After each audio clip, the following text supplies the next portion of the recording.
A buscar la diapositiva. Solo un momentito, ¿eh?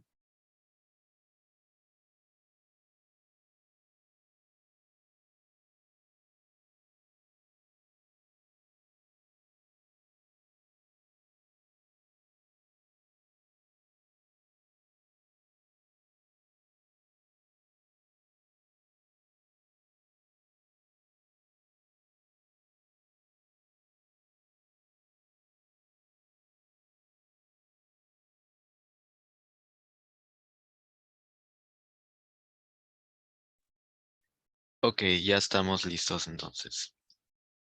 Bueno, el día de hoy vamos a ver el tema de ética. Vamos a ver de qué trata precisamente esta rama de la filosofía. Y para poder entender esto, primero veamos un pequeño experimento mental para ver cuál es la reacción que ustedes tendrían si enfrentaran este tipo de situaciones, ¿no? Y dependiendo de eso también vamos a aprender ciertas ideas éticas. Entonces, el experimento mental es el siguiente.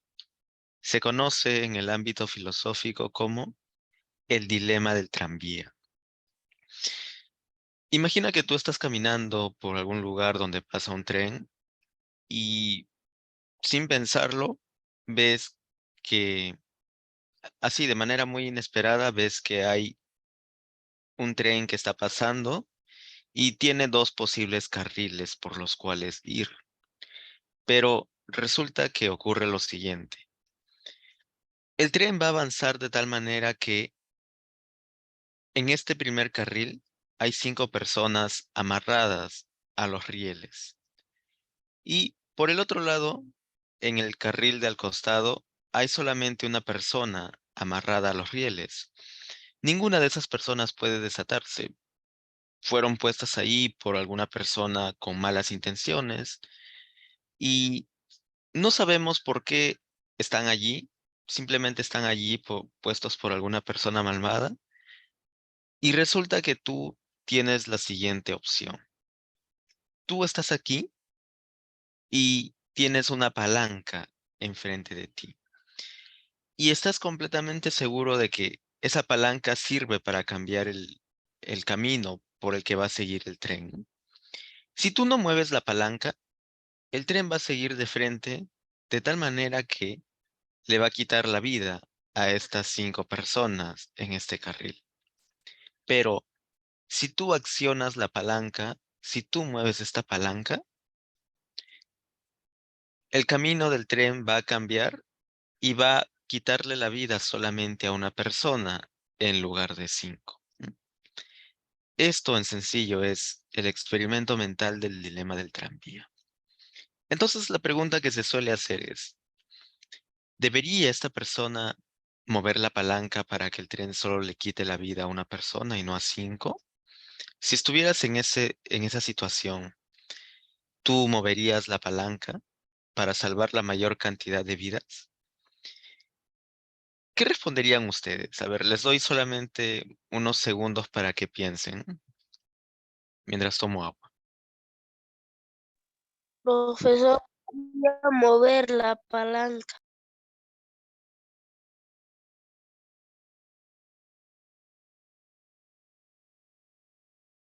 Ok, sí escuché eso, sí escuché.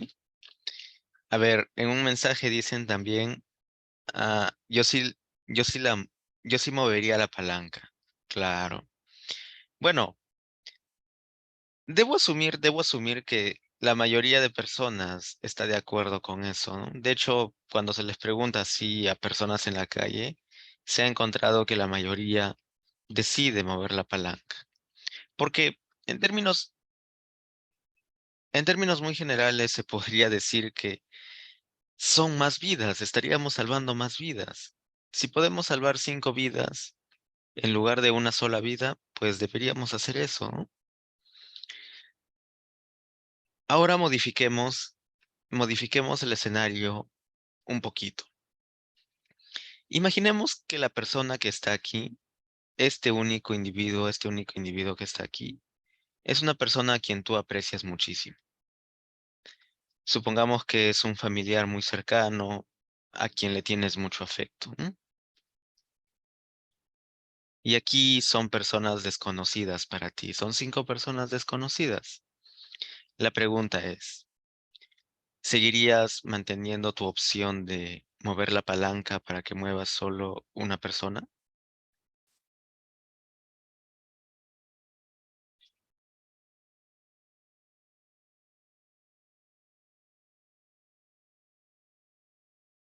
Ajá. Hay algunas personas que comentan en el chat eh, que salvarían a su ser querido, ¿no? Salvarían a su ser querido. Parece que nuestras intuiciones aquí están cambiando, ¿no? Antes decíamos, es mejor salvar la mayor cantidad de vidas posibles, pero cuando el escenario cambia ligeramente e involucra a personas con las cuales tenemos un contacto directo o un gran aprecio, tenemos un gran aprecio, pues preferiríamos salvar la vida de una sola persona, ¿no es cierto? ¿Qué está pasando aquí? A ver, hay otro comentario que dice, depende de las personas. Si 5 personas no tienen ética ni moral, prefiero salvar una persona. Ah, buen punto, buen punto. Yo les dije que supongamos que esta persona es un ser querido, pero podemos añadir más detalles y decir que estas 5 personas de aquí son personas, supongamos, prisioneros, ¿no? Son personas que han estado en la cárcel y que se podría decir que no tienen solución en su mal actuar. Ok, entonces lo que estoy entendiendo es que la persona que comentó esto es que obviamente salvaría solamente a una persona, solamente a una persona, ¿no? Pero, ¿y qué tal si aquí esta persona es tu ser querido y aquí están amarradas 5 científicos muy importantes, supongamos, ¿no? 5 científicos muy importantes. ¿Seguirías salvando solamente a tu ser querido? ¿O, o preferirías salvar a las 5 personas?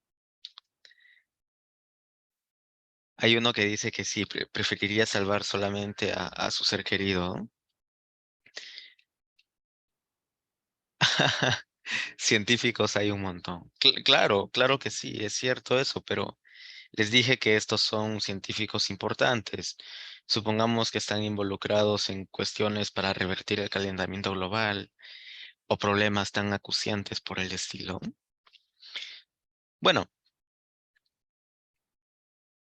ya hemos visto que hay 2 tipos de personas aquí. Las personas que prefieren salvar a la mayoría y los que prefieren salvar solamente la vida de un individuo. Si es que las personas deciden salvar la vida de la mayoría de personas en lugar de la minoría, están ya teniendo una idea ética, están defendiendo ya una perspectiva ética. Están apelando algo así a un principio como, es mejor beneficiar a la mayoría. Si una acción beneficia a la mayoría, entonces esa acción es buena. Por otro lado, las personas que elegían solamente salvar al individuo en lugar de salvar a las 5 otras personas, están sosteniendo algo así como la siguiente idea.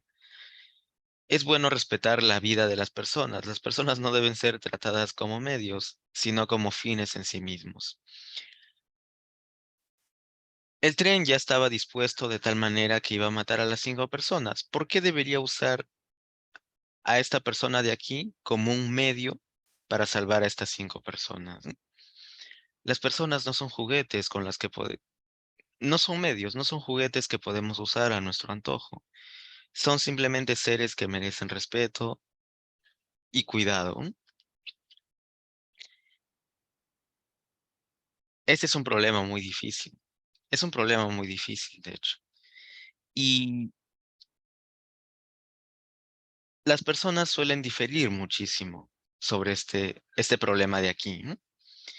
De hecho, hay un investigador que se obsesionó mucho con este experimento mental del dilema del tranvía.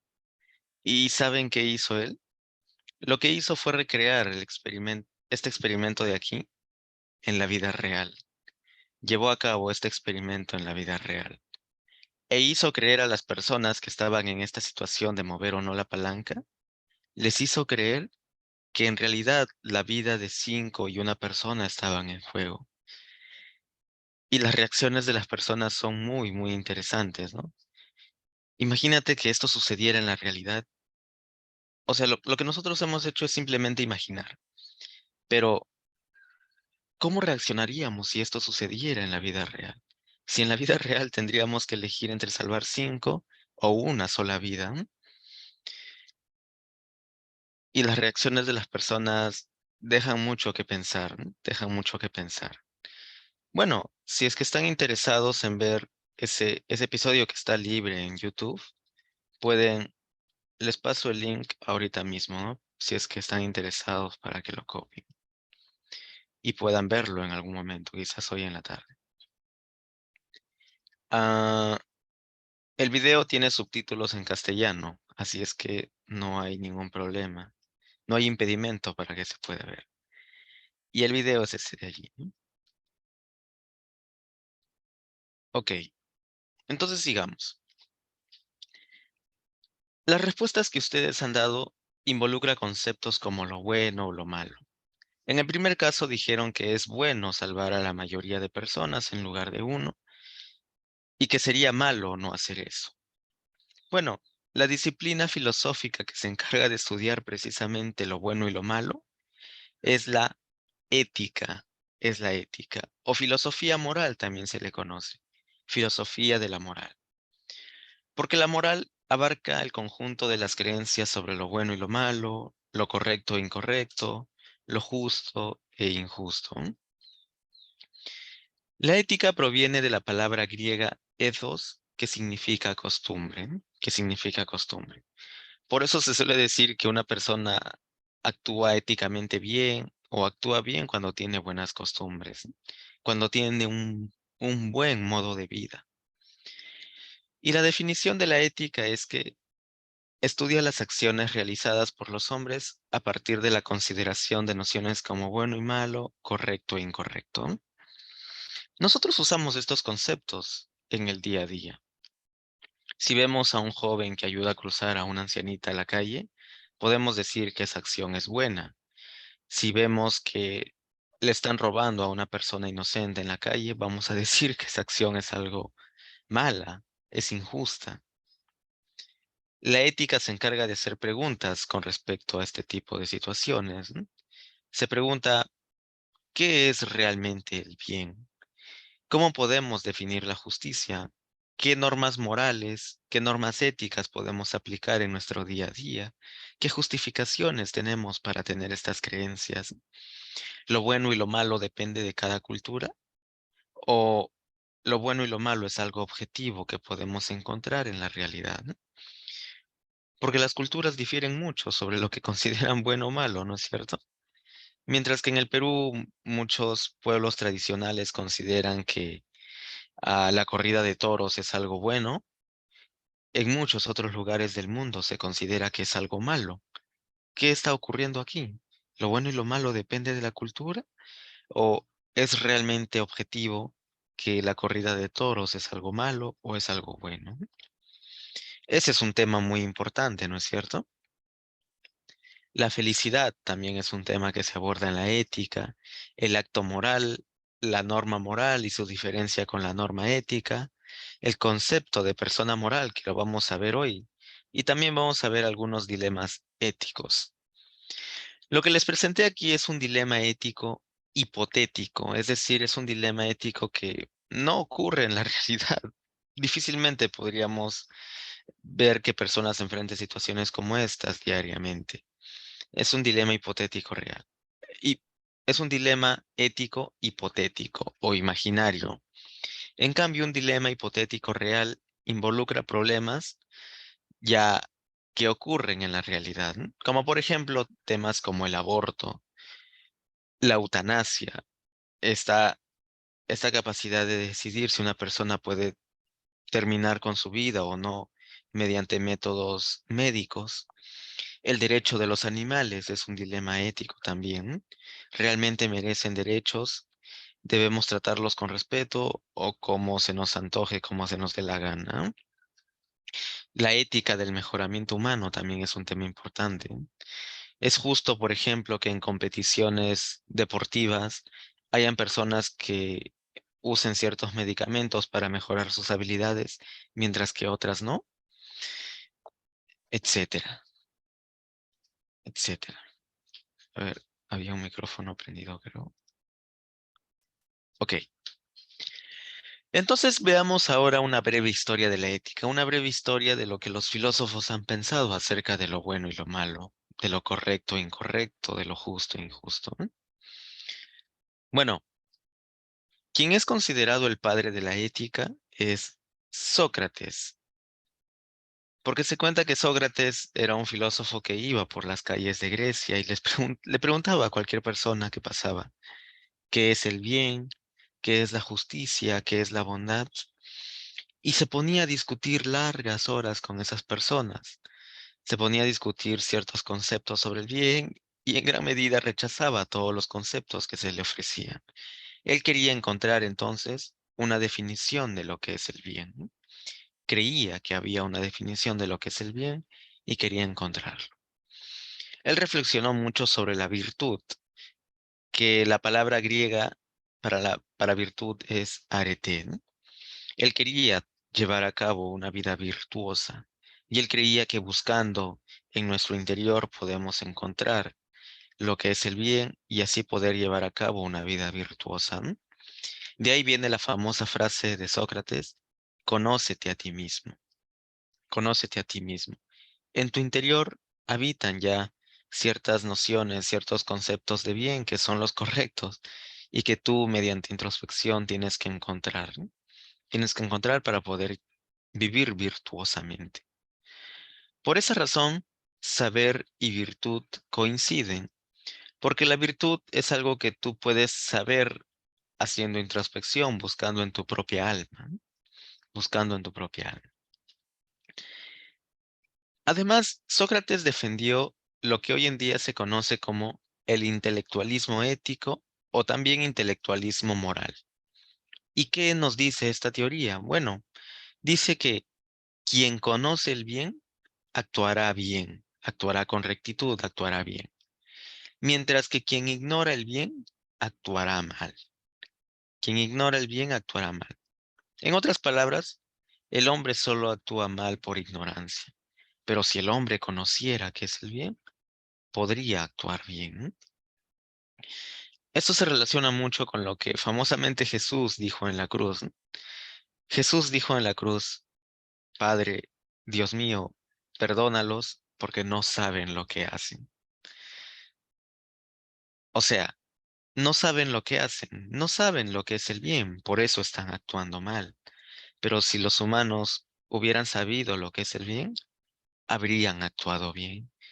Esa es la idea básica del intelectualismo ético. ¿Por qué intelectualismo? Porque ¿qué es el intelecto? Bueno, el intelecto tiene que ver con lo mental, con el conocimiento, am, y por eso el intelectualismo ético afirma que el conocimiento del bien es importante para poder actuar bien. Esta es la primera propuesta ética de una teoría ética muy importante en la historia. Ahora, antes de continuar, pregunta para ustedes. ¿Esto es realmente cierto? ¿Es verdad que si las personas saben qué es lo bueno o saben qué acciones son buenas, siempre van a actuar así? Es una pregunta que les dejo para pensar, ¿no? Mientras tomo agua de nuevo.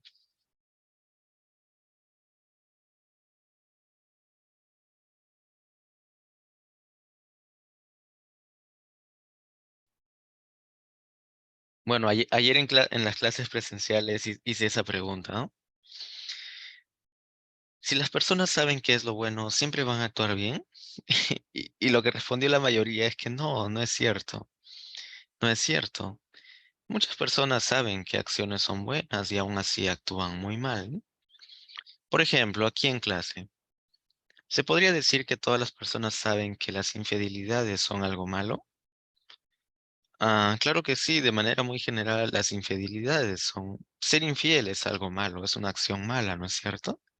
Claro que sí. Sin embargo, a pesar de que todo el mundo sabe eso, muchas personas siguen siendo infieles, ¿no es cierto? Muchas personas siguen actuando mal. Eso quiere decir que quien conoce el bien no necesariamente actúa bien, no necesariamente actúa bien, pero podría actuar bien. En fin, más allá de la verdad o falsedad del intelectualismo ético, es una teoría muy importante históricamente. Bien, luego por otro lado tenemos al griego Aristóteles. Aristóteles propone una ética teleológica, es decir, que las acciones persiguen un fin. Esta palabra teleológico viene de la palabra griega telos, que significa fin, finalidad, objetivo. Su ética es teleológica porque él cree que las acciones de todos los humanos apuntan hacia un fin. ¿Y cuál es ese fin? Ese fin es la felicidad. ¿Por qué? Bueno, Aristóteles se hace esta pregunta. ¿Qué es lo que los humanos anhelan? ¿Qué es a lo que los humanos apuntan? ¿Qué es lo que todo el mundo quisiera? Y la respuesta a esa pregunta obviamente es, lo que todo el mundo quiere, a lo que todo el mundo apunta, es a ser feliz. Es la felicidad. Si tú le preguntas a absolutamente cualquier persona en la calle, oye, ¿quieres ser feliz? ¿Qué te va a decir todo el mundo? Obviamente todo el mundo te va a decir que quiere ser feliz, ¿no? Parece casi lógico o contradictorio decir que una persona quisiera ser infeliz, ¿no es cierto?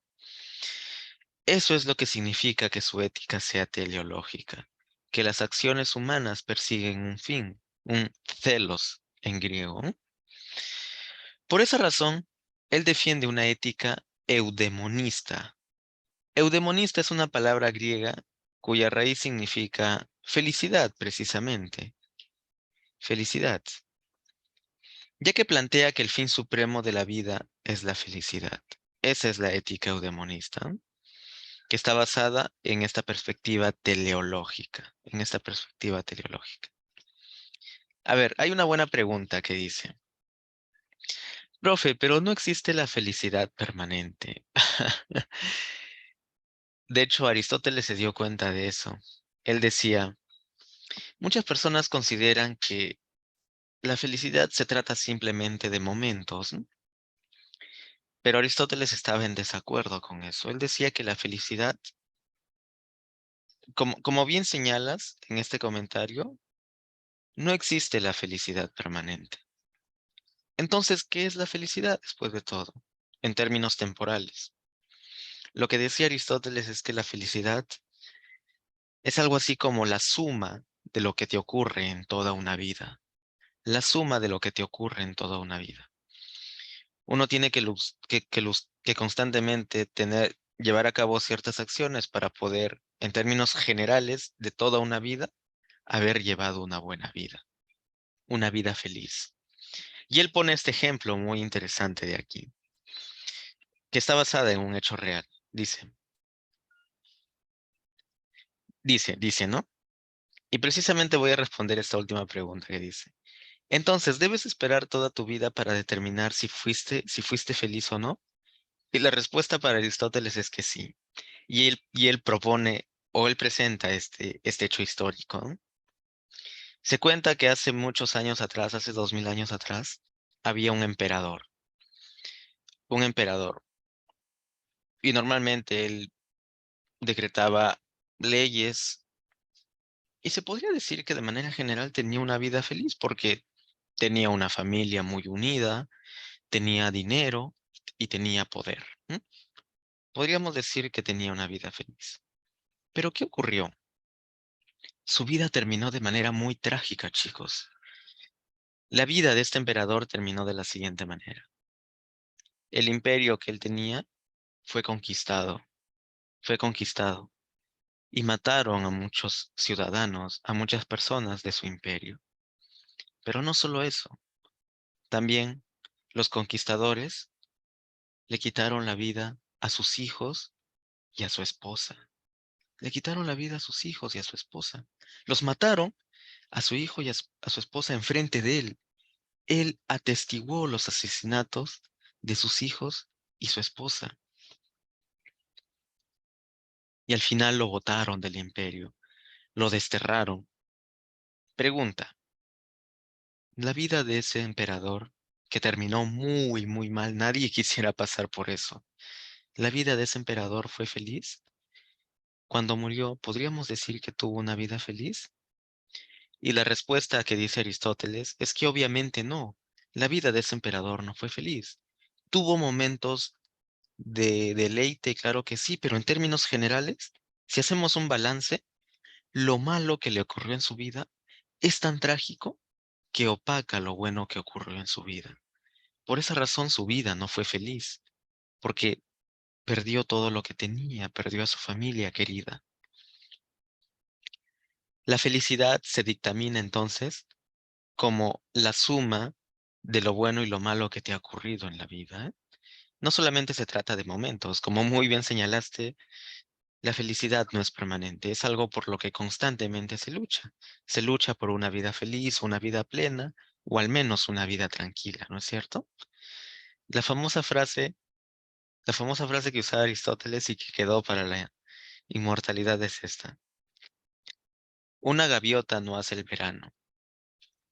Una gaviota no hace el verano. De la misma manera, podríamos decir que un momento de felicidad no hace una vida feliz, ¿no? Un momento de felicidad no hace una vida feliz.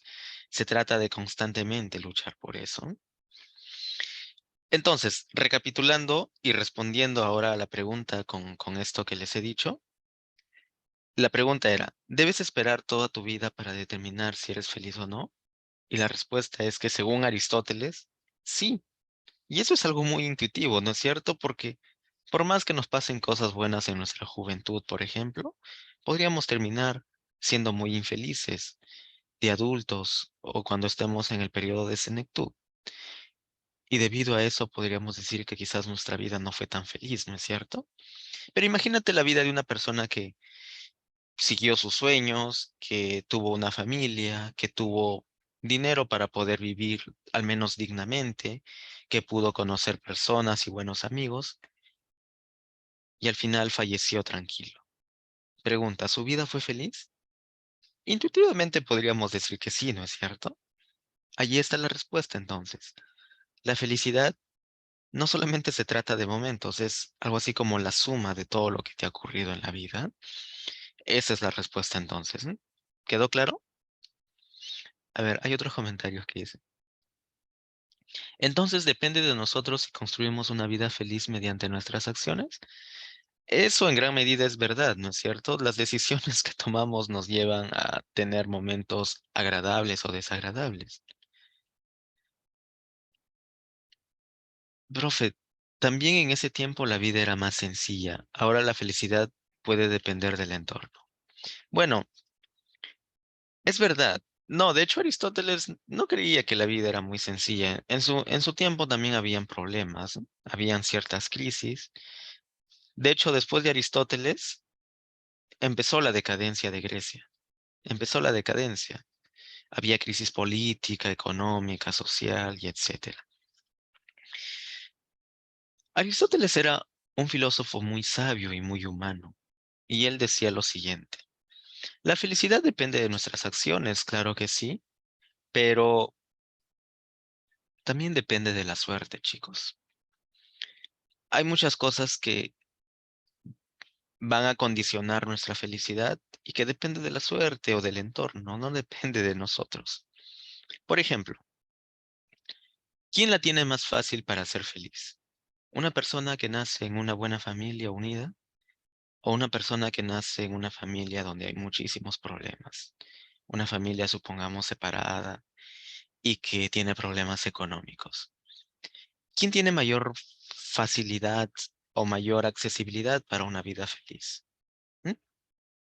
La respuesta parece obvia, ¿no es cierto? L- Quien tiene mayor chance de ser feliz es aquella persona que nace en una familia unida, que tiene ciertos recursos económicos, ¿no es cierto? Pero pregunta, ¿nosotros decidimos en qué familias vamos a nacer? Claro que no, claro que no, nadie decide eso. Aristóteles muy sabiamente dijo, la felicidad también depende de suerte, depende de mucha suerte. Hay cosas que nos suceden y que nosotros no tuvimos nada que ver, no decidimos lo que nos ocurrió en ese entonces, ¿no? La felicidad depende en cierta medida de suerte también, entonces, ¿no? A ver, incluso aunque es un comentario, ¿no? Incluso aunque tengas una vida completamente feliz, solo que una experiencia te haya causado un trauma, puedes vivir infeliz aunque tengas todo lo que podrías desear. Claro que sí, Aristóteles estaría completamente de acuerdo contigo, ¿no? La felicidad depende de lo que te ha ocurrido a lo largo de toda tu vida, ¿no? La felicidad se, es la suma de toda una vida, no es solamente una parte de la vida, ¿no?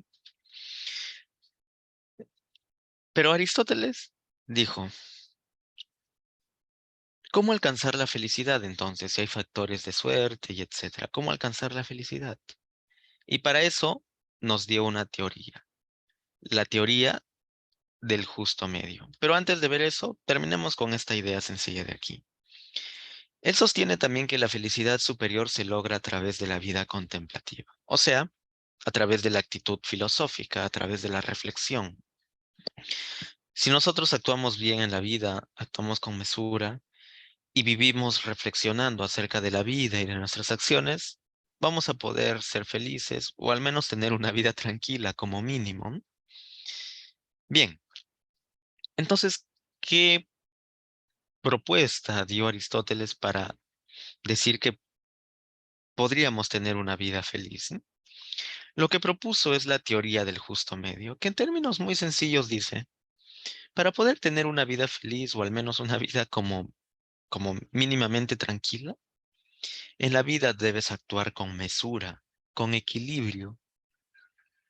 Debes actuar yendo siempre al punto medio, al justo medio. ¿Y cómo es eso? ¿Cómo es eso? Bueno, veamos algunos ejemplos que Aristóteles mismo puso. Consideramos el miedo, por ejemplo, en una persona. El miedo puede tener extremos, ¿no es cierto? El miedo puede tener extremos. Hay personas que le pueden tener miedo a todo. A esas personas las podríamos llamar cobardes, por ejemplo, o personas que tienen muchas fobias también. Pregunta, ¿una persona que le tiene miedo a muchísimas cosas va a poder vivir tranquilo? La respuesta obvia o intuitiva es que no. Las personas que le tienen miedo a muchas cosas siempre van a tener miedo y no van a poder tener una vida tranquila. Es por eso que este extremo del miedo no es bueno. Tener muchísimo miedo no es bueno. Veamos el otro extremo. Una persona que no le tiene miedo a nada, que es una persona temeraria, avesada, no le tiene miedo a nada. Pregunta, ¿esa persona va a poder tener una vida tranquila? Y la respuesta es que no, tampoco. Una persona que no le tiene miedo a nada no va a poder tener una vida tranquila. ¿Saben por qué? Porque el miedo es muy importante, chicos. El miedo nos advierte de los peligros. Por ejemplo, las personas que practican deportes extremos, ¿suelen tener accidentes o no? Claro que sí, muchísimas personas que practican deportes extremos suelen tener accidentes. El no tener miedo nos puede llevar a una vida con algún problema debido a algún accidente. ¿Por qué muchas personas le tienen miedo a las arañas? Porque en muchísimos países las arañas son venenosas. Entonces, ¿es bueno tenerle miedo a las arañas? En cierta medida o en ciertos países como Australia, donde la picadura de una araña te puede matar. Claro que sí, claro que sí. Entonces, es bueno tener cierta dosis de miedo en algunos momentos, en algunas circunstancias. Entonces, no debemos ir a los extremos con respecto al miedo. No debemos ni tener miedo a todo, ni no temerle a nada. Debemos actuar de manera mesurada en ese entonces. El punto medio entre no tener miedo a nada y tenerle miedo a todo, el punto medio es la valentía, según Aristóteles. Una persona valiente es una persona que tiene miedo, claro que sí, pero que en cierta medida puede controlar sus miedos. Una persona que puede tomar acciones con cierta osadía, pero también teniendo cierto miedo. Y esto es algo que se ve, por ejemplo, en la película El Rey León. Seguramente han visto ustedes, ¿no? Cuando el hijo del Rey León le pregunta, papá, tú eres muy valiente. ¿El ser valiente significa que no le tienes miedo a nada? Y el papá muy sabiamente le responde algo como esto. Soy valiente, claro que sí, pero una persona valiente tiene miedo. Yo, por ejemplo, tengo miedo a ciertas cosas. Y el hijo le pregunta, ¿y a qué le tienes miedo, papá? Y el papá muy sabiamente responde, tengo miedo, por ejemplo, de perder a mi familia, de perderte a ti y a mi esposa. Eso es lo que una persona valiente es. Una persona valiente es aquella que puede tomar a cabo ciertas acciones, pero que también tiene ciertos miedos. Tiene ciertos miedos. Es el punto medio entonces entre no tenerle miedo a nada y tenerle miedo a todo. Pregunta para ustedes. ¿Qué persona tiene mayor chances o mayor probabilidad de tener una vida feliz o al menos una vida tranquila? ¿La persona que le tiene miedo a todo? ¿La persona que no le tiene miedo a nada? ¿O la persona que tiene ciertos miedos pero sabe controlarlos en gran medida? ¿Quién tiene mayor chance de ser feliz o de vivir una vida tranquila? ¿Mm? La respuesta es obvia, ¿no es cierto? La persona valiente tiene mayor chances de vivir una vida buena, una vida tranquila. Otro ejemplo, con respecto a los placeres. Hay personas que se reprimen mucho con respecto a los placeres y no quieren saber nada de eso. ¿No? ¿Te imaginas una vida en la que no disfrutes de nada? ¿Sería una vida bonita o una vida aburrida? Una vida en la que no disfrutes de nada, en la que no tengas ningún placer acerca de nada. ¿Sería una vida bonita? Pareciera que no, ¿no es cierto? Pero supongamos que tienes una vida en la que sigues los placeres, sigues el desenfreno solamente y no te preocupa nada más. Una vida de adicción al placer. ¿Sería una vida buena? Obviamente no. Obviamente no. Sabemos que las personas adictas a los placeres muchas veces terminan mal por lo común. Son dos extremos. No seguir ningún placer o seguir todos los placeres. ¿Cuál es lo mejor? Obviamente el punto medio, ¿no es cierto? Tener una vida en la que sigas ciertos placeres, pero puedas controlarlos, puedas obtener esos placeres con mesura, con equilibrio. Y a eso se le conoce como templanza o moderación. Moderación. Como pueden observar, la idea básica de Aristóteles es que en las acciones que tomes en tu vida, siempre trata de ir por el punto equilibrado, por la mesura, por el punto medio, por el justo medio. Y eso se aplica a cualquier acción que puedas tomar en tu vida. Por ejemplo, entre no tener dinero y tener muchísimo dinero, en, a tal punto que no sabes en qué gastar ese dinero, lo mejor sería tener dinero para tener una vida digna, por lo menos, ¿no? El punto medio. Con el estudiar también se puede aplicar.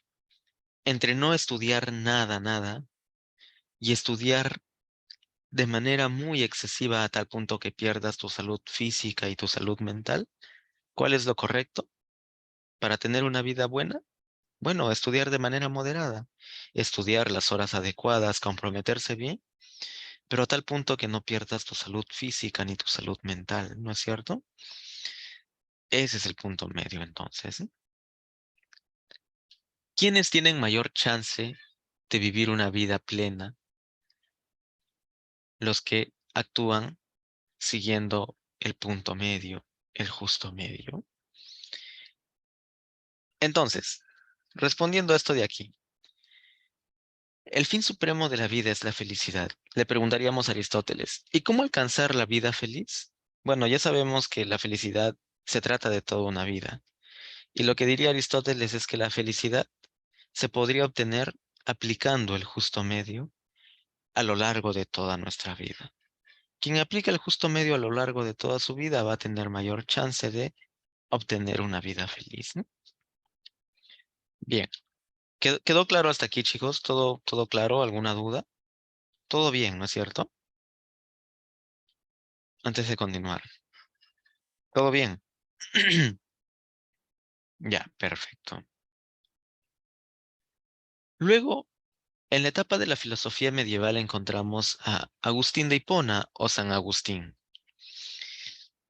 Él es considerado como uno de los padres de la iglesia, es un gran defensor de la religión cristiana, ¿eh?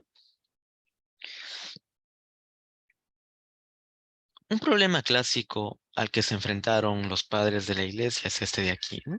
Que muchas veces se suele repetir hoy en día también. Se supone que Dios, el Dios cristiano, es todopoderoso, ¿no es cierto? No hay nada que Él no pueda hacer, es todopoderoso. Pero por otro lado, se supone también que Dios es sumamente bueno, hay mucha bondad en su ser. Entonces, si Dios es todopoderoso y Dios es sumamente bueno, de eso podríamos deducir que cualquier cosa que Él cree o que Él haya creado, va a ser bueno, ¿no es cierto? Cualquier cosa que Dios haya creado va a ser bueno. Pero ¿qué ocurre con la creación? ¿Qué ocurre con el mundo? En el mundo existe mucha maldad. En el mundo existe mucha maldad, admitámoslo. Hay asesinatos cada día, hay asaltos cada día, hay secuestro de personas cada día, y etcétera, etcétera. Si existe maldad en el mundo, ¿por qué Dios permitió eso? Si es que Dios no puede eliminar la maldad en el mundo, significa que Dios no es todopoderoso. Pero si Dios puede eliminar la maldad en el mundo y no lo hace, significa que Dios no es sumamente bueno. Hay un gran problema allí, ¿no es cierto? Hay un gran problema que afrontan los cristianos allí. ¿Cómo conciliar que Dios es bueno y sumamente poderoso con el mal que existe en el mundo? Con el mal que existe en el mundo. San Agustín se enfrentó a ese problema y dio una respuesta muy interesante, de hecho.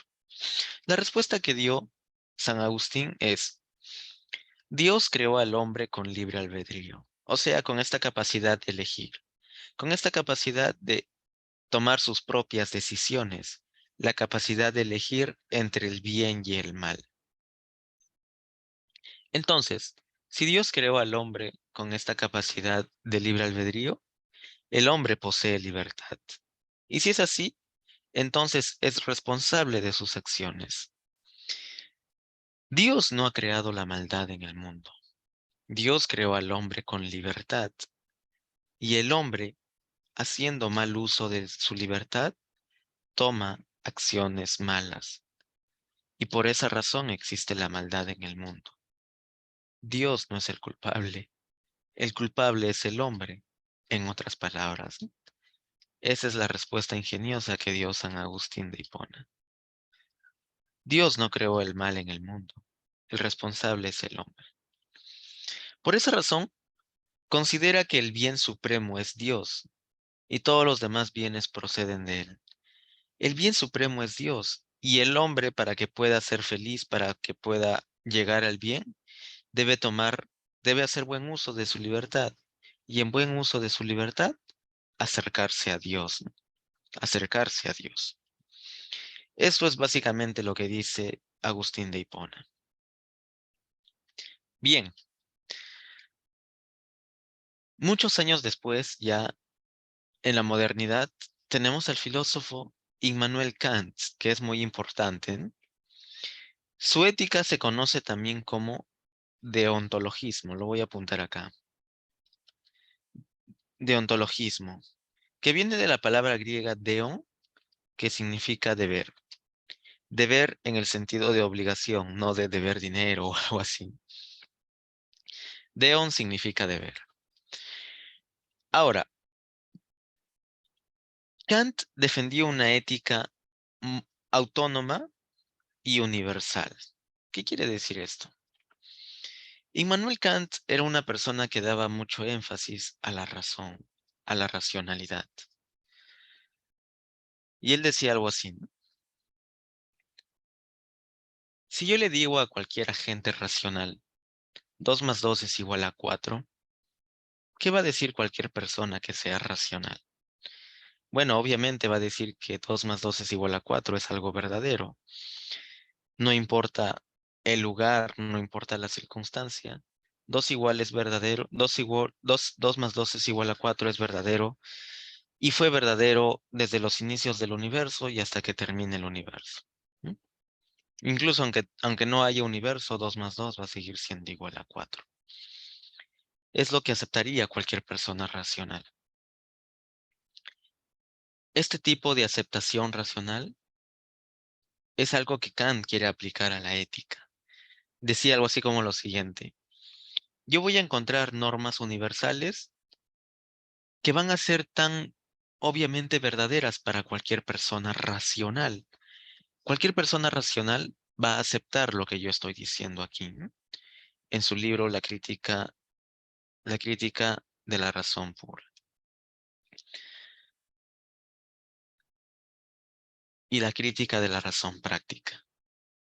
En esos dos libros él decía precisamente esto, que la ética que él va a proponer es una ética para personas racionales. Cualquier persona racional va a aceptar las normas que él va a ofrecer allí, por las cuales él va a argumentar. Y por esa razón se considera que su ética es universal, porque es válida para todo sujeto racional, podríamos añadir allí, ¿no?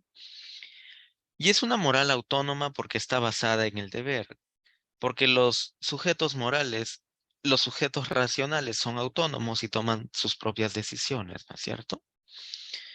Bien, ahora lo que él dice es que el bien es la buena voluntad, un acto puro que no espera recompensa. La buena voluntad es actuar conforme al deber, a los deberes racionales. Por esa razón, él criticó las concepciones morales que hacen énfasis en las ventajas o desventajas que podemos recibir al obrar de un cierto modo. Y para poder entender todo esto que suena un poco abstracto, veamos ahora sí cuáles son esas normas morales universales que cualquier ser debería aceptar, que cualquier entidad racional. A esas normas morales universales, Kant las llamó imperativos categóricos. Imperativos categóricos. Son normas que mandan y obligan sin ninguna condición. Todo ser racional debería aceptar eso. Y por ejemplo, un imperativo categórico es este de aquí, esta norma de aquí. No consideres a ningún hombre o a ninguna persona racional como un medio, sino siempre como un fin en sí mismo. Nunca trates a las personas como objetos que puedes usar a tu antojo para seguir tus propios beneficios. Los hombres, las personas racionales no son juguetes. Son seres racionales que pueden tomar sus propias decisiones y como tales merecen respeto, merecen respetos, merecen no ser tratados como juguetes, ¿no es cierto? Ese es un ejemplo de imperativo categórico. Es una norma, es un deber de ontologismo, es un deber que manda y obliga sin ninguna condición, ¿no?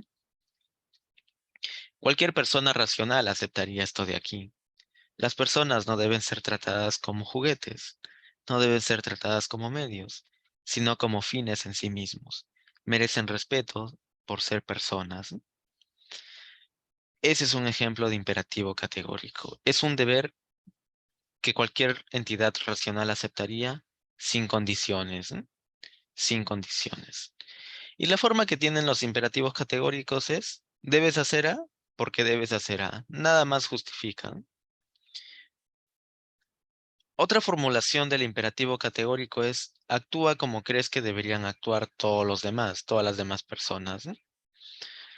¿Cómo crees que deberían actuar todas las demás personas? Bueno, diciendo la verdad, tratando con respeto a todos, etcétera. Ese es el imperativo categórico. Es un deber que manda sin condiciones. Pero hay otro tipo de deberes. Kant se dio cuenta. A eso los llamó imperativos hipotéticos. Son deberes que se usan para otros fines, ¿no? Aquí se recomienda una acción como medio para un fin.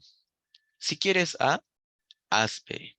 Por ejemplo, una norma que muchas personas siguen hoy en día es: debes hacer ejercicio. Es una norma, es una obligación, es un deber. Haz ejercicio.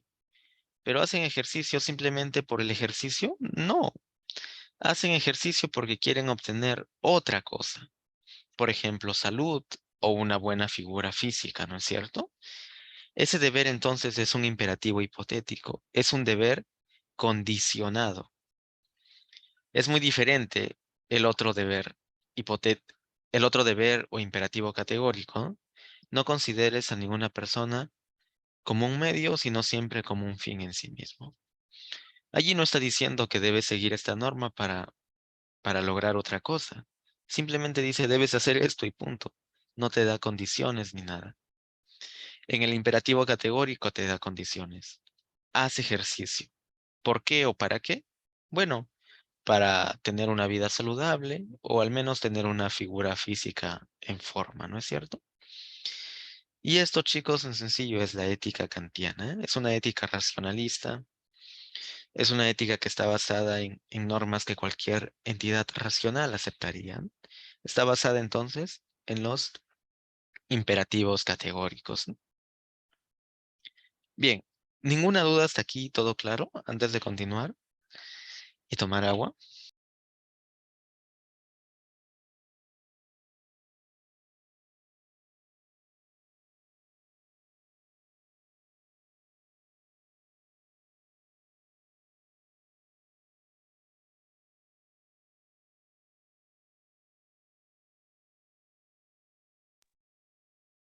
Ah, ok.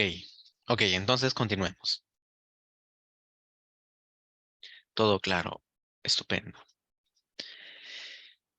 La ética deontologista de Kant contrasta mucho con esta ética de John Stuart Mill. John Stuart Mill propuso como teoría ética el utilitarismo. El utilitarismo. ¿Y qué sostiene el utilitarismo? Bueno, la idea es sencilla, es esta de aquí. La mejor acción o la acción buena es la que produce la máxima felicidad del mayor número de individuos posible. Repito, la buena acción es la que produce la máxima felicidad del mayor número de individuos posible. ¿Por qué esto contrasta con la ética kantiana? Bueno, porque este principio utilitarista nos puede llevar a considerar a las personas como medios para lograr ciertos fines. Por ejemplo, ¿qué ocurriría en el caso en el que, por ejemplo, hay un asesino? Ojo, supongamos que hay un secuestrador que ha capturado a 15 personas, ¿m? Y las ha amenazado de muerte. Y está así en un lugar público. Para salvar a esas 15 personas, debemos tratar a ese secuestrador como un medio. Deberíamos quitarle la vida, diría el utilitarismo, para salvar la vida de las 15 personas. En ese sentido, estaríamos usando la vida de ese secuestrador como un medio para salvar la vida de otras personas, ¿sí? Eso contrasta con la ética kantiana porque decía que no debemos tratar a las personas como medios, sino como fines en sí mismos. Los deberes se deben cumplir sin importar sus consecuencias. La ética de John Stuart Mill dice: aguanta, Kant, las consecuencias importan. Lo bueno es aquello que produce el mayor bienestar para el mayor número de personas posible. No importa si tratamos a ciertos individuos como medios, ¿no? Lo importante es buscar o alcanzar la felicidad general y no la felicidad individual. Es más importante, por ejemplo, que hayan 20 personas felices a que hayan solamente 5 personas felices, ¿no? Esta es la ética de John Stuart Mill, ¿no? Es el utilitarismo. También se le conoce como consecuencialismo porque tiene que ver con las consecuencias de una acción, ¿no es cierto? Con las consecuencias de una acción.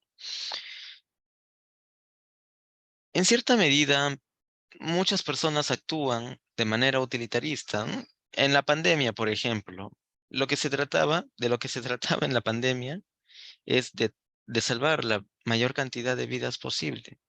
Es lo que decían muchos médicos y es precisamente la razón por la que se aceleró el proceso de obtención de la vacuna para tratar el COVID, ¿no es cierto?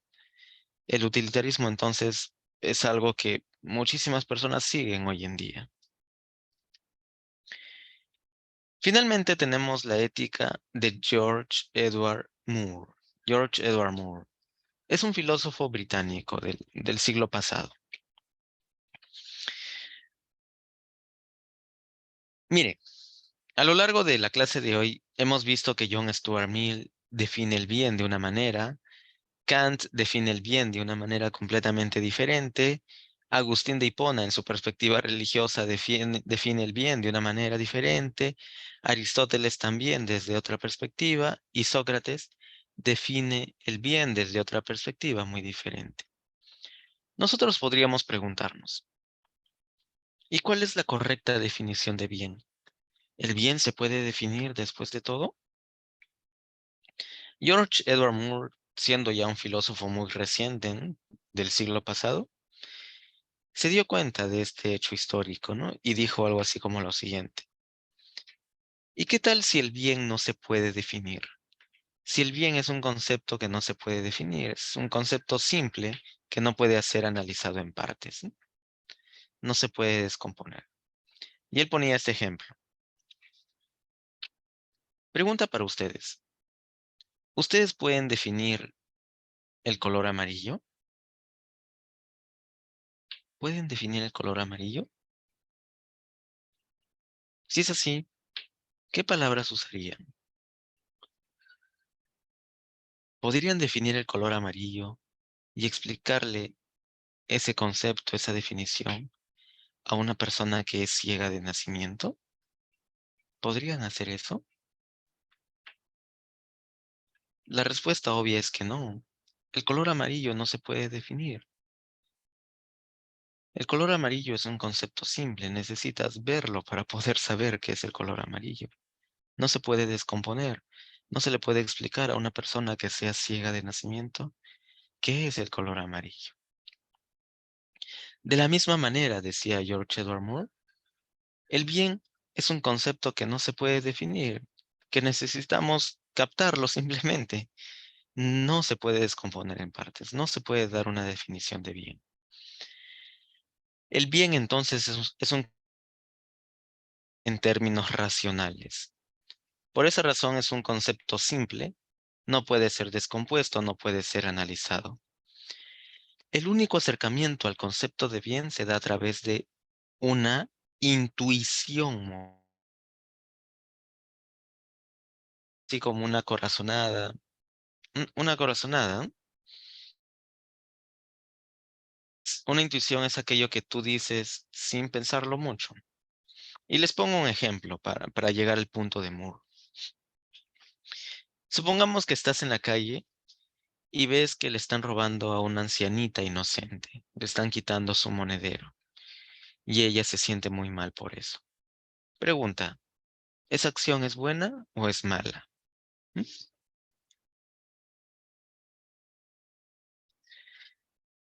Obviamente, obviamente, esa fue una acción mala. Robarle el dinero a una ancianita inocente que no se puede defender es una acción mala, ¿no es cierto?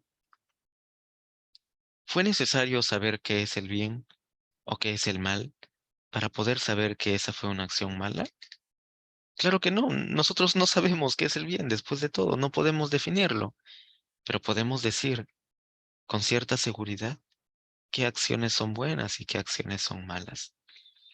Si un joven ayuda a cruzar la calle a una ancianita que no puede hacerlo por su propia cuenta, y este joven la ayuda sin buscar ningún beneficio, ¿es una acción buena o una acción mala?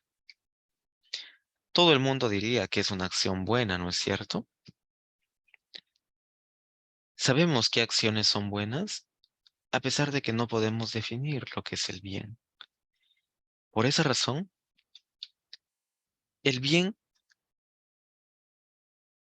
se da a través de una intuición moral, de una intuición, de una corazonada. Nosotros sabemos qué es el bien porque lo captamos inmediatamente, al igual que cuando vemos el color amarillo, captamos inmediatamente lo que es el color amarillo, a pesar de que no podemos definir lo que es el color amarillo y explicarle a una persona que es ciega. De la misma manera, vemos acciones e inmediatamente vemos que hay acciones buenas y acciones malas. No podemos definir lo que es el bien, lo que es el mal, pero vemos qué acciones son buenas y qué acciones son malas. A eso, a intuición moral, ¿no? Intuición moral. Hasta aquí todo claro. Antes de pasar a la segunda parte, hemos visto a la historia de la ética. Ahora vamos a ver ciertos problemas y conceptos fundamentales. Pero hasta aquí todo claro, ninguna duda.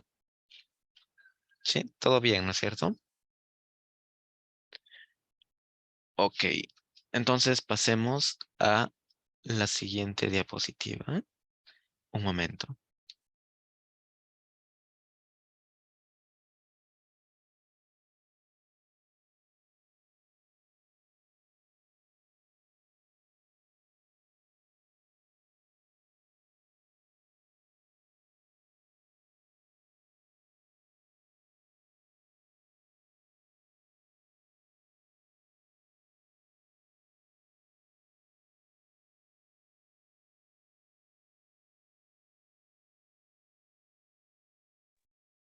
Ok, ya estamos. Ahora, un concepto muy importante en la ética es el concepto de persona moral. ¿Qué es una persona moral? Bueno,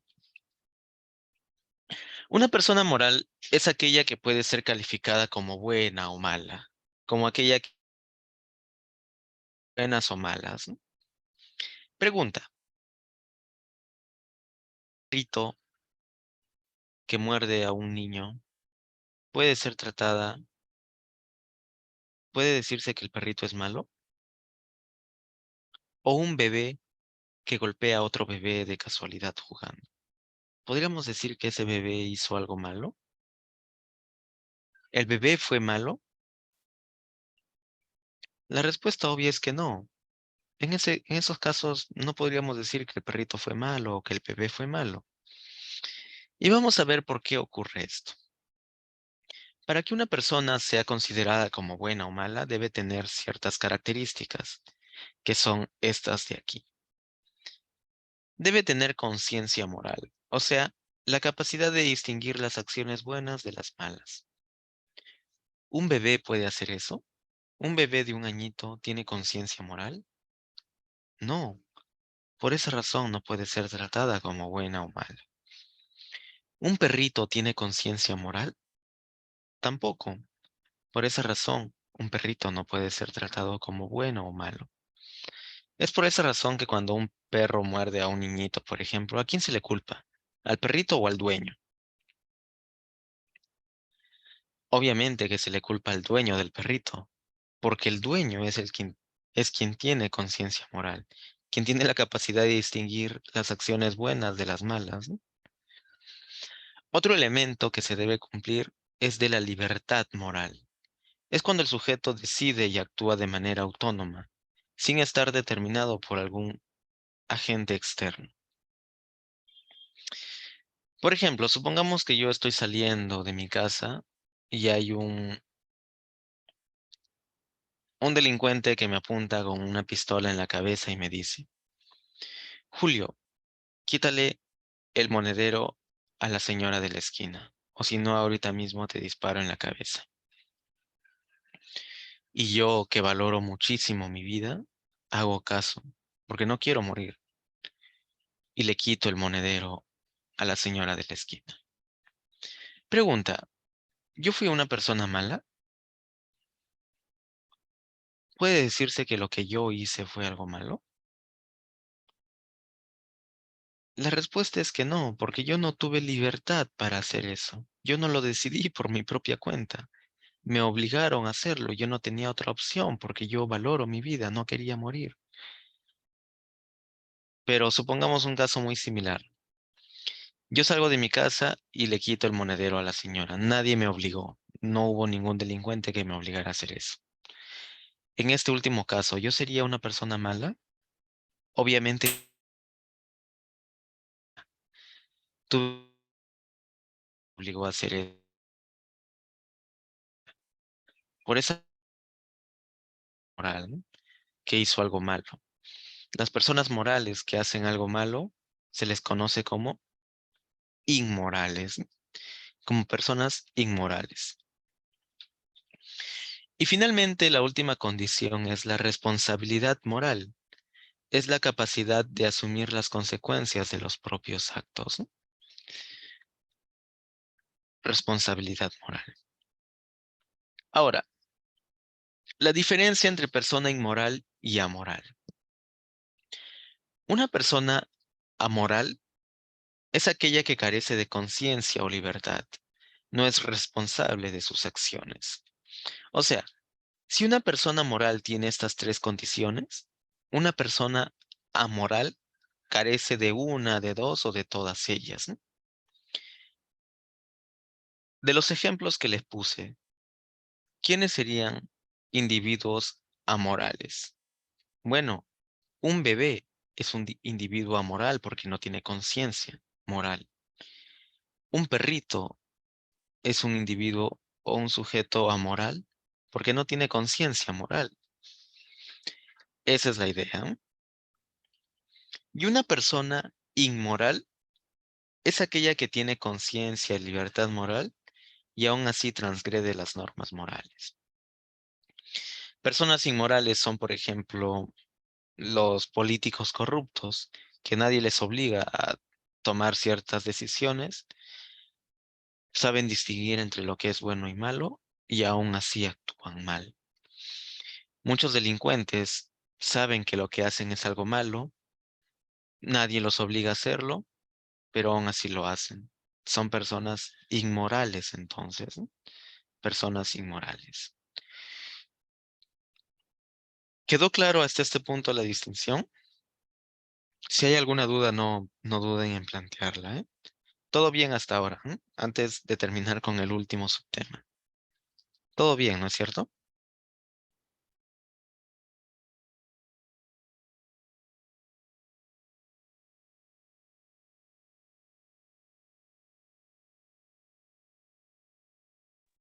Ok.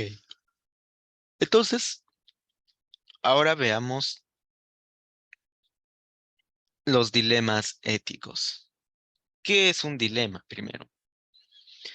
Un dilema ético es una narración breve donde se plantea una situación posible en la realidad, pero conflictiva a nivel moral, y se solicita una solución razonada del conflicto. El primer problema que les presenté es un dilema ético, porque es una situación posible en la realidad, pero que es conflictiva a nivel moral, porque las personas suelen dar diferentes respuestas. Al principio la mayoría dice que se debe salvar a las 5 personas, pero luego cuando se le dice que sus seres queridos están involucrados, prefieren salvar a una persona en vez de 5. Ese es un dilema moral, ¿no? Es un conflicto. Es una historia en la que hay un conflicto. Hay dos tipos de dilemas morales. Los dilemas, por un lado están los dilemas hipotéticos. Son situaciones poco probables, ¿no? Pero podemos imaginarlos. El dilema del tranvía, por ejemplo, es un dilema muy poco probable, pero podemos imaginarlo. Y por otro lado están los dilemas éticos reales. Son situaciones conflictivas tomadas de la vida diaria, ¿no? En la vida diaria tenemos muchos dilemas, ¿no? Cada país afronta sus propios dilemas con respecto al aborto, la eutanasia, el derecho de los animales, etcétera, etcétera, ¿no? Son problemas reales. Personas individuales también pueden tener ciertos dilemas, ¿no? Por ejemplo, supongamos que hay una persona que no tiene mucho dinero y tiene hambre y no puede comprarse comida y encuentra una billetera en la calle con dinero. El dilema es o devolver o no devolver esa billetera, buscar al dueño o no buscar al dueño, o simplemente usar el dinero para poder alimentarse bien y continuar con su vida. Es un conflicto que muchas personas pueden afrontar en la vida diaria, ¿no es cierto? Claro que sí. Hay dilemas éticos contemporáneos, dilemas éticos que se siguen discutiendo, sobre todo en el Perú, ¿eh? Uno de ellos es el aborto inducido, ¿no? ¿Qué significa el aborto inducido? Es la interrupción del embarazo de manera deliberada, ¿no? De manera adrede, de manera adrede, hecho con algún propósito, ¿no? Muchas personas tienen ciertas motivaciones para llevar a cabo un aborto inducido, ya sean por razones médicas, por razones económicas o por razones sociales incluso, ¿no? Muchas mujeres, por ejemplo, al hacerse chequeos, los médicos pueden detectar cierta posible enfermedad que podría tener su bebé y esa enfermedad es algo tan perjudicial que nadie quisiera tenerlo y por esa razón preferirían interrumpir el embarazo, ¿no es cierto? Hay personas que por falta de dinero quisieran interrumpir un embarazo porque no pueden darle una vida mínimamente digna al futuro hijo que podrían tener, por ejemplo. Pero muchas personas no están de acuerdo. Entonces, hay dos posturas de manera muy general. La postura que está a favor del aborto inducido y la postura que está en contra del aborto inducido. Primero, primero, empecemos por la postura en contra. ¿Qué es lo que dicen las personas que están en contra del aborto inducido? Bueno, el argumento clásico es este de aquí. La vida es sagrada. La vida es sagrada. Una persona no puede decidir quitarle la vida a otro ser que tiene vida, porque la vida es sagrada. Está escrito o es una ley dictaminada por Dios, seguramente, ¿no? En los 10 mandamientos hay uno que dice, por ejemplo, no matarás, ¿no? La vida es sagrada. Quitar la vida no está permitido bajo ninguna circunstancia. Ese es el argumento clásico que usan muchas personas que están en contra del aborto, ¿eh? La vida es sagrada. ¿Y cómo responden las personas que están a favor del aborto? Las personas que están a favor del aborto dicen lo siguiente. Por ejemplo, para empezar, el filósofo australiano Peter Singer dice que el feto no es una persona. ¿Qué quiere decir eso? Que el feto no tiene conciencia, por ejemplo, no planea su futuro, no tiene ningunos planes para su vida, no tiene conciencia. Además, el feto hasta ciertas semanas del embarazo es un ser vivo que no tiene la capacidad de sentir dolor o placer. No tiene la capacidad de sentir dolor o placer porque hasta ciertas semanas no tiene un sistema nervioso desarrollado aún. Por esa razón, si se le quita la vida, no estaríamos afectando a una persona, no estaríamos generando daño a nadie porque no siente dolor y no tiene conciencia.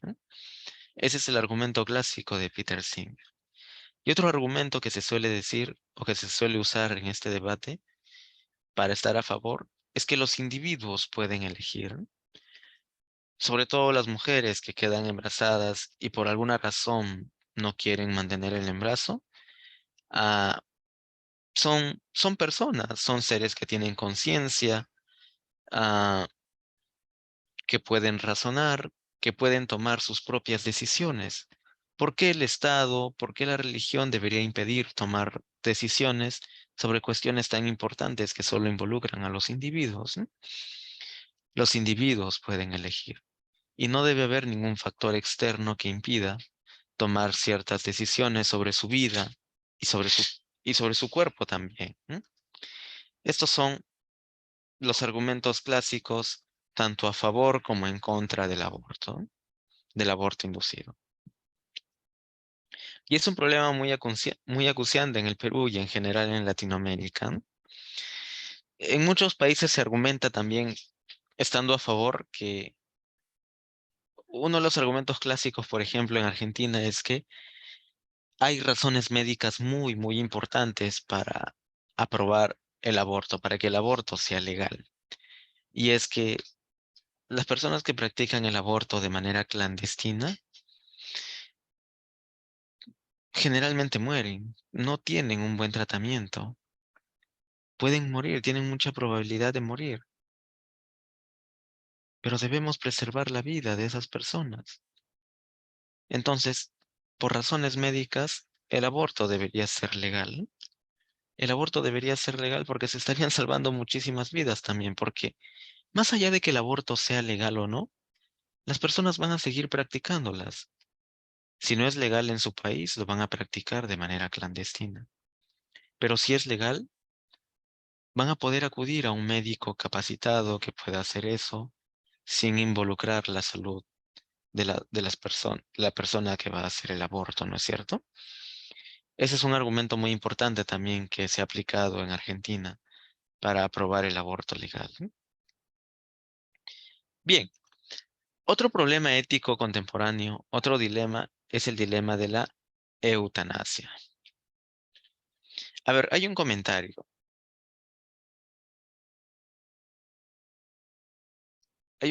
que dice, no es que el feto no sea una persona, sino que al tener un embarazo no deseado, ya sea por violación u otro aspecto, hace que las personas, tanto como la madre y su hijo, sean personas infelices. Bueno, ese podría ser otro argumento, ¿no? Es verdad, no todos están de acuerdo en que los fetos no son personas, claro que sí. El argumento de Peter Singer es simplemente que no tienen la capacidad de sentir dolor o placer hasta cierto punto, hasta el punto en que empiezan a desarrollar su sistema nervioso. Además, los fetos no son entidades que tengan conciencia, ¿eh? No planean su futuro. Si no sienten dolor o placer, no tienen conciencia, ¿no es cierto? Si no tienen sistema nervioso, no tienen conciencia. Ese es el punto de Peter Singer. Que un feto pueda llegar a convertirse en persona, eso sí es claro, ¿no? Todos nosotros hemos sido fetos aquí antes de ser personas, antes de tener conciencia y poder sentir dolor o placer.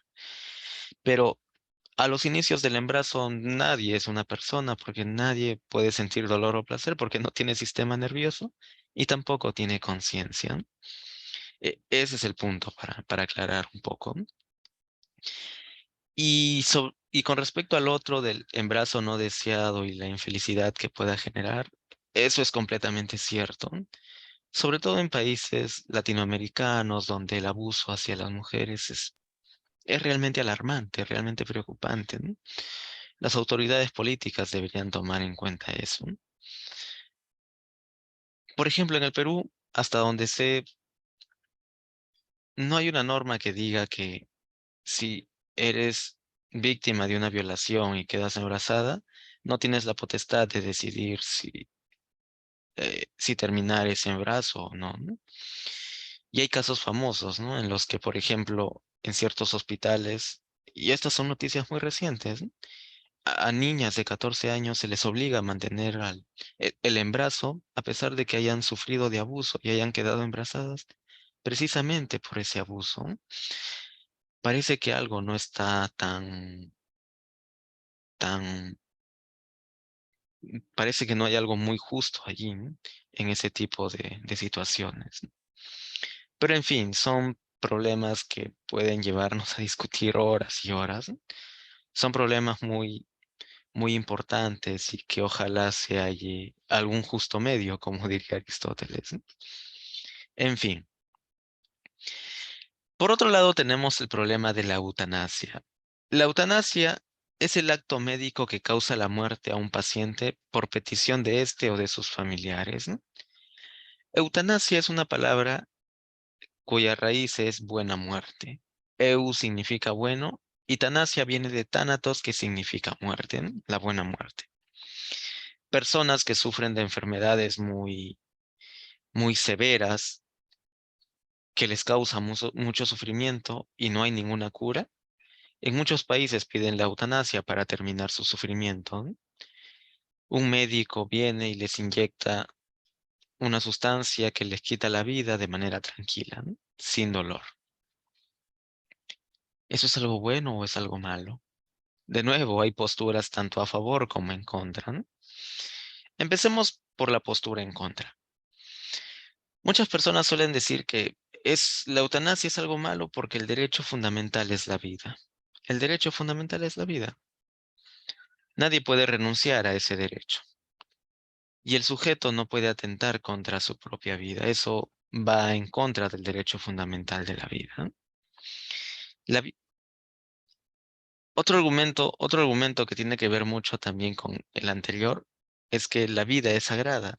La vida es sagrada en sí misma. Los humanos no pueden decidir si quitar la vida o si quitarse la vida a uno mismo o no. La vida es sagrada. Está escrito en los 10 mandamientos: no matarás. Incluso a ti mismo, no debes matarte, no debes quitarte la vida a ti mismo. Hacer eso sería algo malo. Esos son los argumentos clásicos en contra de la eutanasia. Y algunos argumentos a favor. Primero, el derecho fundamental es la libertad. O sea, si una persona está bien psicológicamente, pero sufre mucho por alguna enfermedad que no tiene cura, ¿por qué limitar su libertad? ¿Por qué el Estado, por qué las leyes o por qué la religión incluso debería limitar su libertad? ¿Mm? Es una persona racional que está sufriendo mucho. Y si psicológicamente está bien, entonces tiene potestad a decidir sobre su propia vida, si continuar su vida o no. Ese es uno de los argumentos principales e importantes. A ver, hay un comentario que dice: creo que todos tienen derecho a morir dignamente. Bueno, es un argumento muy importante también, ¿no? Imagina esto. Eh, Este es un caso real. Este es un caso real, ¿ya? Este es un caso real de una persona que se llama Ruth Shady. Por si les interesa, pueden buscarlo luego. Imagina este escenario. Ruth Shady tenía un hijo que sufrió un accidente y tuvo muerte cerebral. Tuvo muerte cerebral, perdió la conciencia. Nunca más iba a ser consciente, pero aún estaba con vida, mante- se mantuvo con vida a su hijo durante mucho tiempo mediante un respirador artificial. Eso es lo que le pasa a las personas que tienen muerte cerebral. Su cuerpo puede seguir con vida mediante un respirador artificial, ¿no? A pesar de que nunca más vayan a recuperar la conciencia.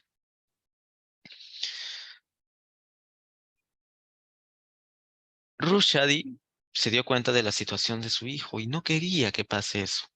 En ese entonces, la eutanasia en Estados Unidos, es un caso de Estados Unidos, era ilegal. Pero Rushdie no quería que su hijo siga con vida porque nunca más iba a recuperar la conciencia. ¿Qué sentido tenía que su hijo o el cuerpo de su hijo siga manteniéndosele mediante un respirador artificial si nunca más va a recuperar la conciencia? Eso solamente va a generar sufrimiento para su familia. Sus hermanitos nunca más van a poder jugar con él. Es muy duro ver a un familiar con muerte cerebral y ver el cuerpo. Causa mucho sufrimiento a los familiares. Entonces lo que hizo Ruth Shady fue ir al hospital con una pistola, amenazó a las enfermeras, al personal médico y desconectó el respirador de su hijo. Lo cargó en brazos y empezó a llorar. Ruth Shady empezó a llorar. Y luego vino la policía y lo arrestó y pasaron muchos problemas. Esa no fue una muerte digna porque, miren, generó todo un gran sufrimiento. Ruth Shady sufrió mucho por ver a su hijo, que nunca más iba a recuperar la conciencia en un estado como ese. Pero imagina un escenario en el que haya sido legal terminar con la vida de esa persona que tiene muerte cerebral. Lo que habría hecho Ruth Shady es pedir simplemente que se le desconecte a su hijo o el cuerpo de su hijo del respirador artificial. No habría causado mucho sufrimiento eso. Ruth Shady no habría tenido que ir con la pistola al hospital para poder amenazar y terminar con la vida del cuerpo de su hijo, que nunca más iba a recuperar la conciencia. ¿Ven la gran diferencia allí? En el primer caso no había algo así como una muerte digna y en el segundo fue una muerte digna en el sentido de que no generó mucho sufrimiento para los familiares. No generó mucha muerte para mucho sufrimiento para los familiares. A ver, pero hay un comentario que dice, solo sufre la mamá por la pérdida de su hijo. Bueno, la mamá, el papá y sus hermanitos también, ¿no? Pero pregunta, ¿el hijo que está con muerte cerebral sufre? Si no tiene conciencia, ¿cómo puede sufrir? ¿No? El problema está entonces para la muerte digna que involucra a los familiares también. Porque precisamente cuando un sujeto tiene muerte cerebral, no puede tomar sus propias decisiones, no tiene conciencia y no puede sufrir, pero su situación genera sufrimiento para sus familiares y seres queridos, ¿no? Entonces, la muerte digna sería digna precisamente porque no genera sufrimiento a las personas que sufren, viendo a su familiar o a su ser querido en una situación mm, no tan bonita, ¿no? No es, no es bonito ver a un familiar que nunca más va a recuperar la conciencia y que se mantenga con vida mediante un respirador artificial durante mucho tiempo, ¿no? Y hay muchos casos en la historia y muy recientes en los que muchas personas sufrieron de muerte cerebral y se les mantuvo con vida durante 30 años incluso, 30 años, a pesar de que se tenía la certeza de que nunca iban a recuperar la conciencia. En fin. Y el sujeto puede decidir sobre su propia vida, ¿no? Si está sufriendo mucho y puede decidir sobre su propia vida, pues puede decidir terminar su vida sin sufrimiento, terminar ese sufrimiento. Y en fin, es un problema muy acuciante hoy en día el tema de la eutanasia. Bien, hasta aquí todo claro, todo bien. Antes de pasar a algunas preguntas breves.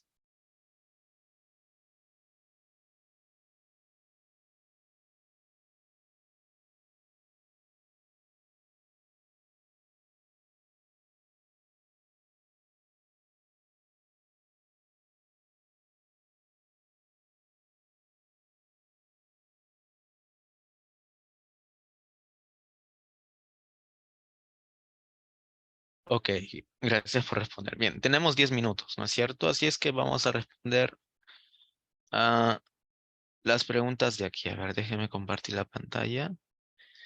A ver, ya se está abriendo.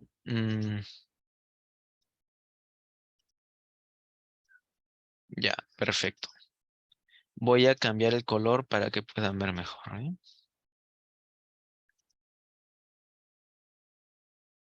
Espérenme, espérenme rápidamente.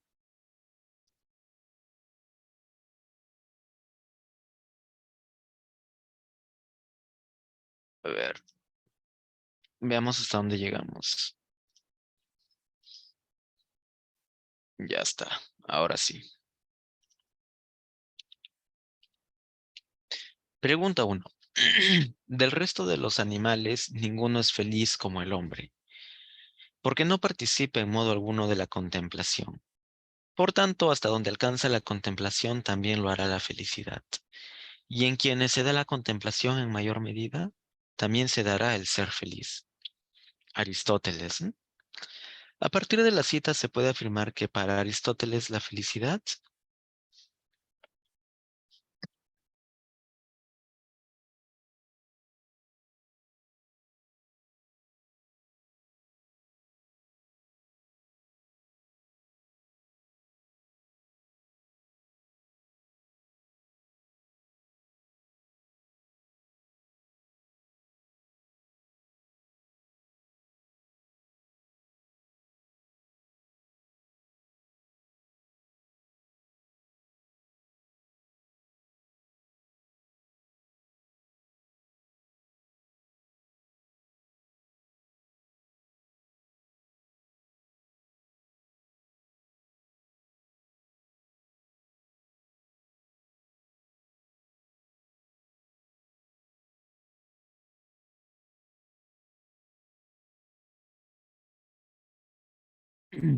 A ver, muy bien.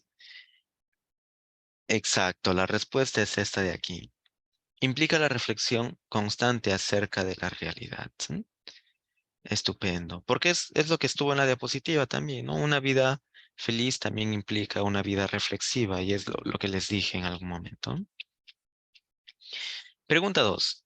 Un adolescente le pregunta a su padre, ¿qué es lo bueno? ¿Por qué ayudar a un anciano a cruzar la pista, ceder el asiento en el bus o no mentir se consideran acciones buenas?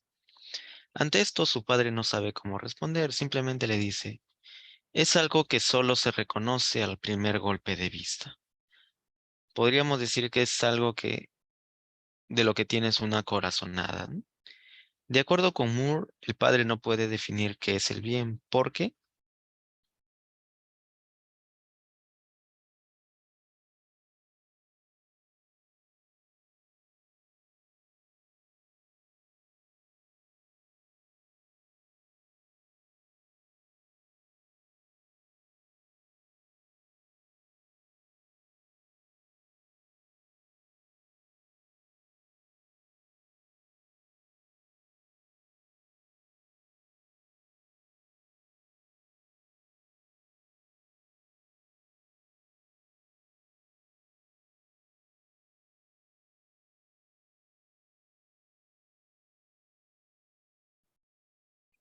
ajá, exacto, la respuesta aquí es esta de aquí, la C.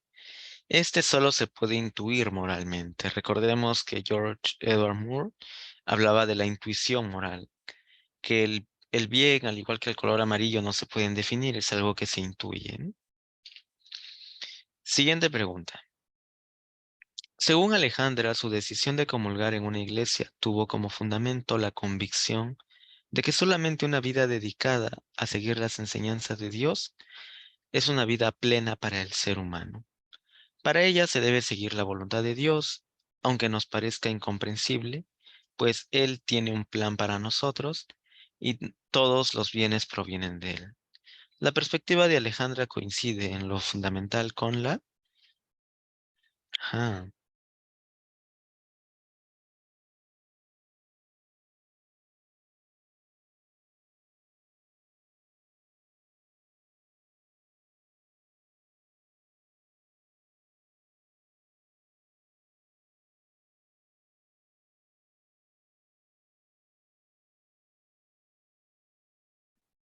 así es. La propuesta ética de San Agustín. San Agustín hablaba que el bien supremo está en Dios, ¿no? Le da esa perspectiva religiosa a la ética, ¿no? Y aquí está hablando Alejandra desde una perspectiva religiosa. Correcto. 4. Ante la posibilidad de liberar la patente de una vacuna contra el COVID-19, algunos laboratorios se oponen, ya que consideran que los perjudicaría económicamente.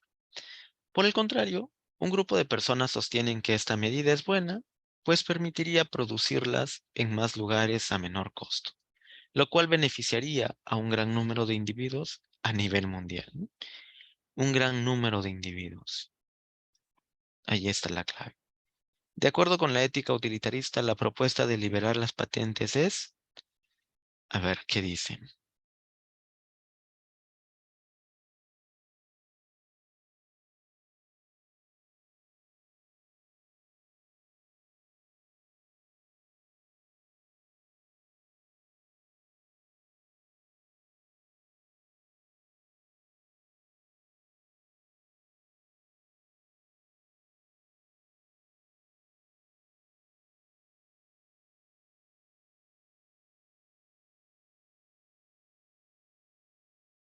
Exactamente.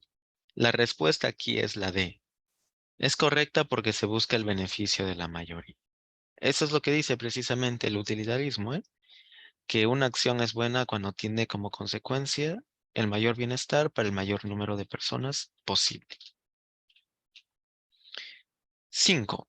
Andrea ve a un delincuente robar, pero luego, cuando ella le cuenta lo sucedido a su amigo, él le dice lo siguiente: hay que ayudarlos y comprenderlos porque no saben que actúan mal. Lo mejor sería proveerles de la sabiduría para que cambien su forma de actuar y sean virtuosos. Dicho de otro modo, para ser buenos es necesario saber qué es el bien. ¿Se puede sostener que la forma de pensar de su amigo es compatible con él? Uy, a ver qué dicen.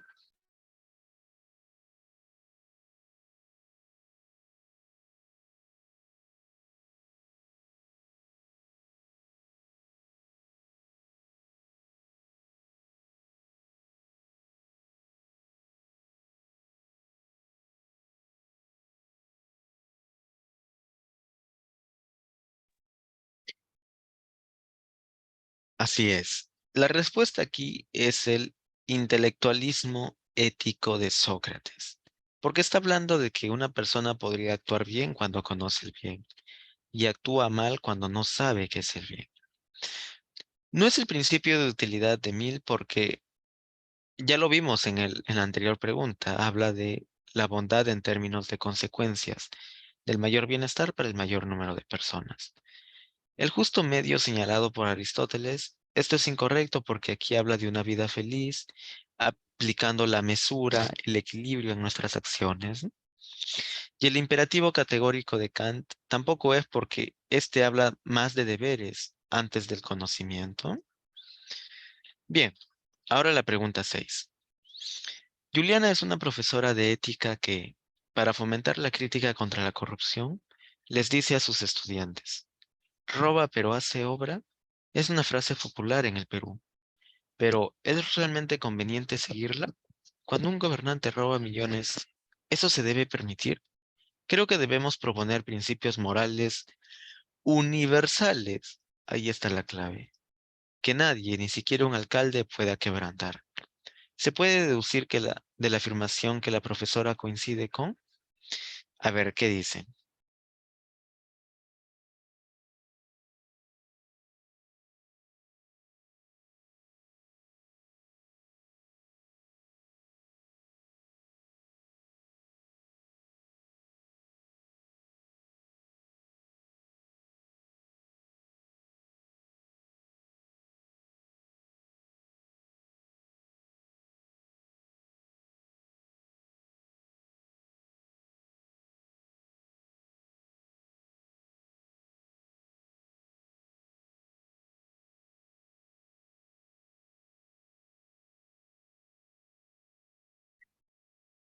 Ajá, la respuesta aquí es la ética autónoma de Immanuel Kant. Recordemos que él hablaba de la universalidad de los imperativos categóricos y la autonomía de los seres racionales, ¿eh?